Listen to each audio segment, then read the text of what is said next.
Hello, and welcome to today's kitchen experiment where I will be making eggs and moonshine. However, the moonshine is not really moonshine like what we think of in modern times, but it actually means eggs in the moonlight. This recipe was popular enough in the 16th century, specifically in Tudor England, that it appeared in a recipe book from 1545, 1550, and 1575. But before we get started, make sure to select thumbs up that you like the video. It helps with the algorithm.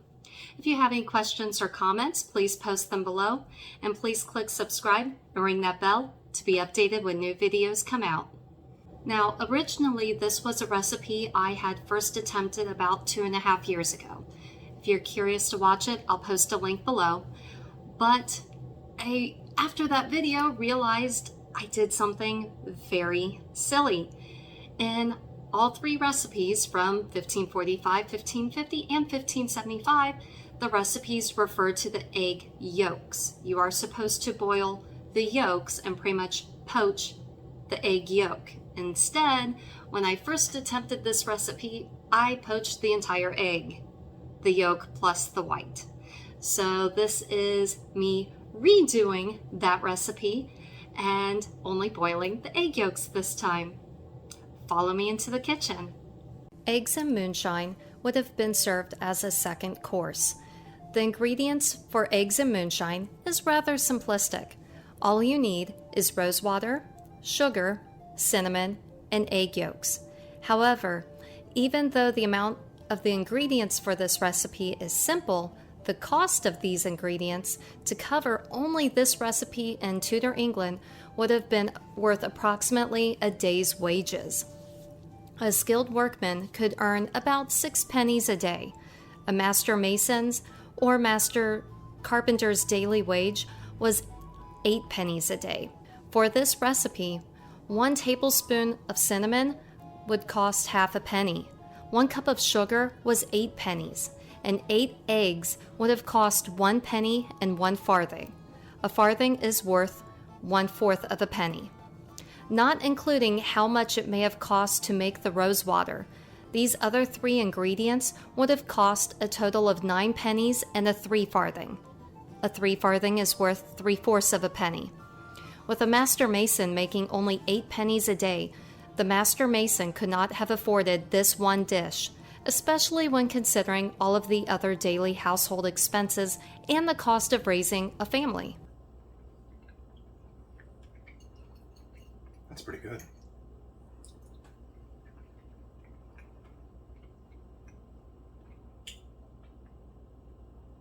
Actually, that's really good.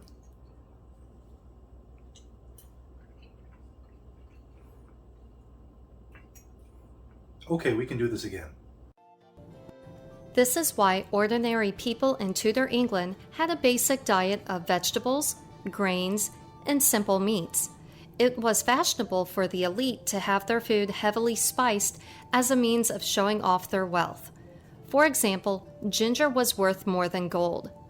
To help put all of this in perspective, in 1510, which was a year after King Henry VIII came to the English throne, 100 pounds, or 240 pennies, would be worth about 66,000 pounds, or about 78,000 US dollars in today's money.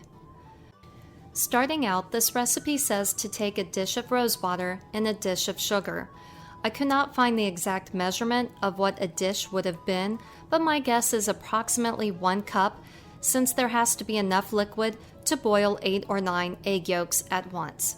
However, for today, I am decreasing the amount of rosewater used, since I will not be boiling that many egg yolks. As a frugal option, I suggest diluting the rosewater with regular water.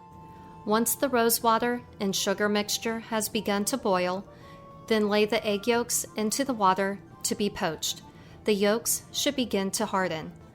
Remove the yolks from the water, sprinkle cinnamon and sugar on top, and then serve.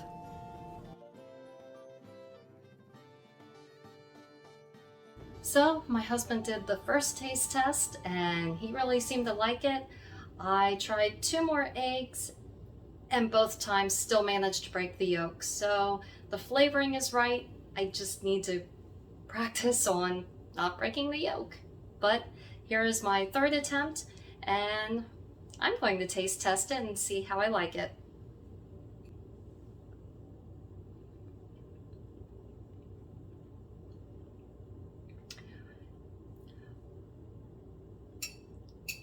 It's very, very flavorful. When you first take a bite, the cinnamon, but also the rosewater, it just hits you. And then there is this overly sweet taste to it. It's not horrible. Not the way I would think of enjoying eggs, but